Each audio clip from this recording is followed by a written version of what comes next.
Hey, how we going? Mick here from Hop Cartel.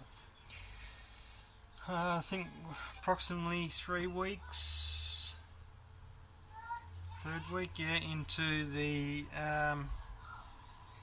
bottle conditioning of the uh, Pacific Ale. It's been pimped up with the Enigma and the Idaho Gem hops.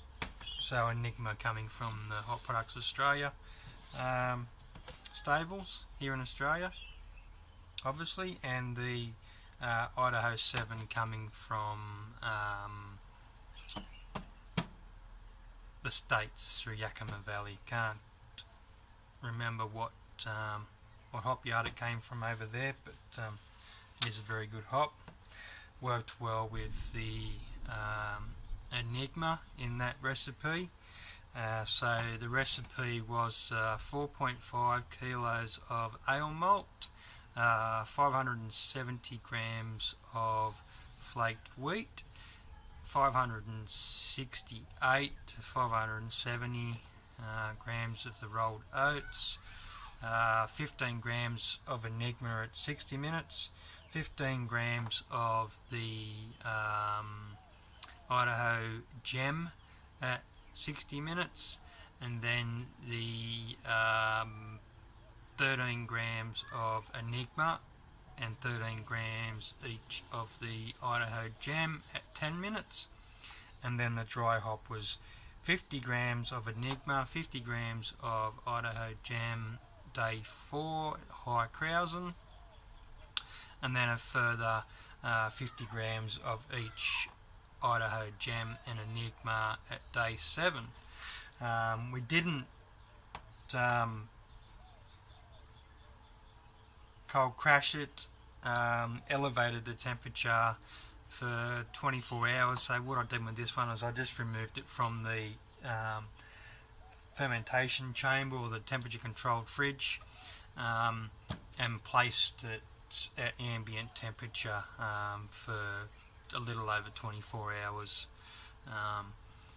to sort of just bring the temperature back up again. It only went from 18 up to 21.4 I think it was in that time.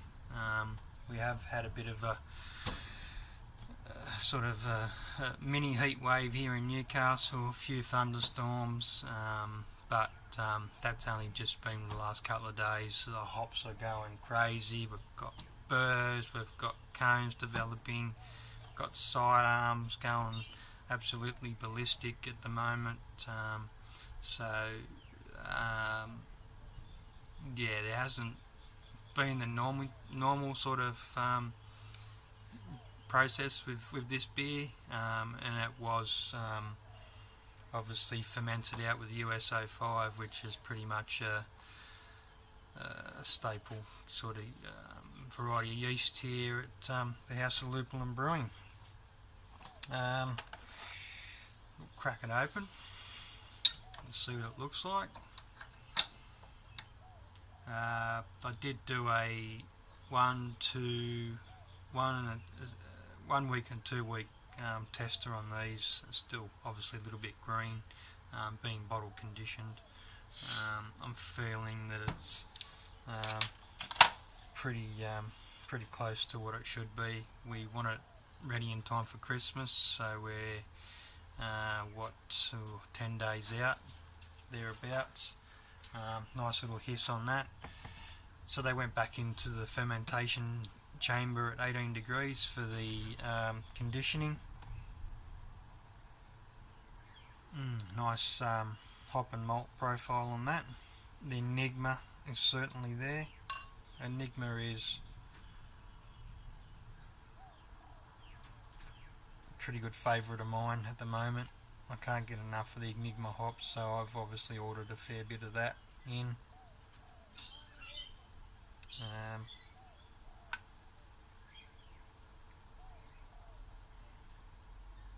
As you can see there, I'll get rid of that 3 months. One of my favourite glasses. It is quite New England IPA style. It was sort of brewed in that style. Sort of got a tinge of green to it. That head is awesome. That's oh man, what more can I say?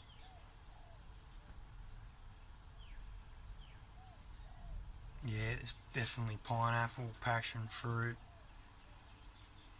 sweet candy lollies.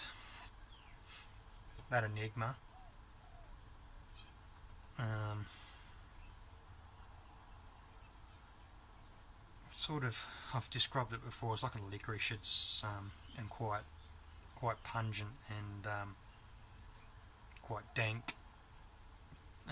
Reminds me a lot of ouzo.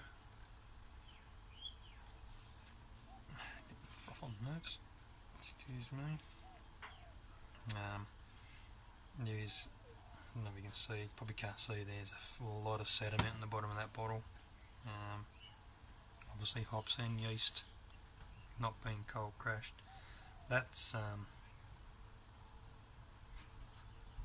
juicy as. Presentation, pretty good. Got some floaties in there as well, which I don't mind. I'm quite accustomed to the New England IPA style of beers, so this is what I'd probably class it as. So it is obviously a light recipe, that Pacific Ale recipe, not designed to be sort of placed in that class, but that's only the base of what the outcome. So cheers.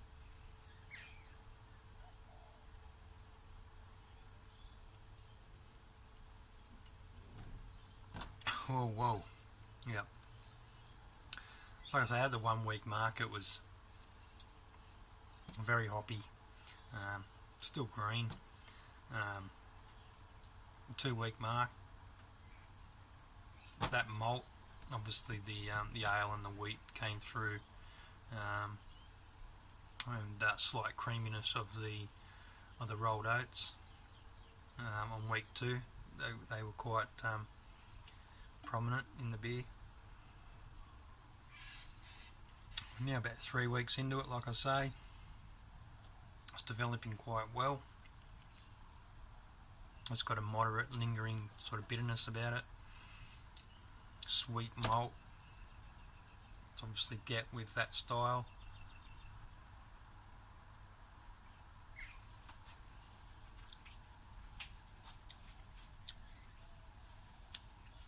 Fruity, sticky coating that you get with the NIPAs.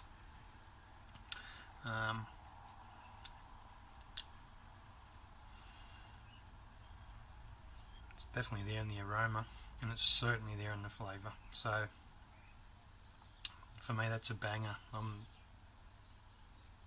really enjoying getting back into the all grain.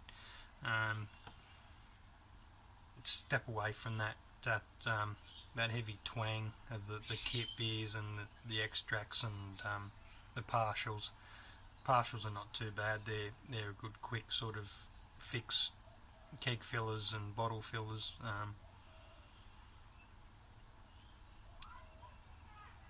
Quite impressive. So like we're getting some really good beers out on this cheap system.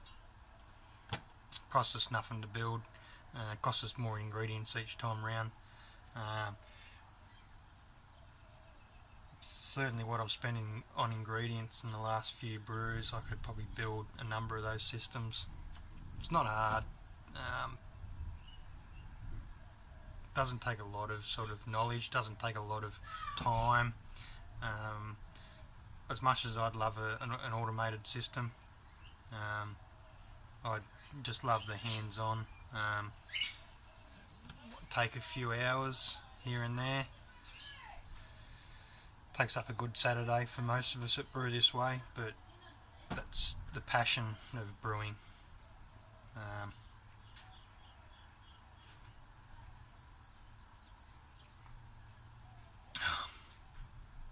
Awesome. I think the guests at Christmas are going to be quite happy with that. I think Dad's going to be quite happy with his share of the recipe, and he has asked that I promised to keep him some. He really enjoyed my last batch of, or last couple of batches of all grain, and damn, that colour is just different. You know, I'd liked it to be brighter, more of a juice sort of flavour. That's probably closer to a breakfast juice. I want more like an orangey sort of passion fruit sort of vibrance sort of colour about it, but very, very happy with that.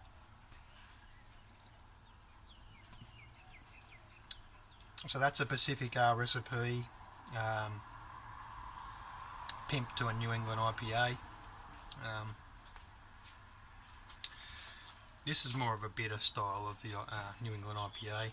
It's got that fruit, it's got the punch, it's got the dankness, but it's also got that lingering bitterness that you would expect from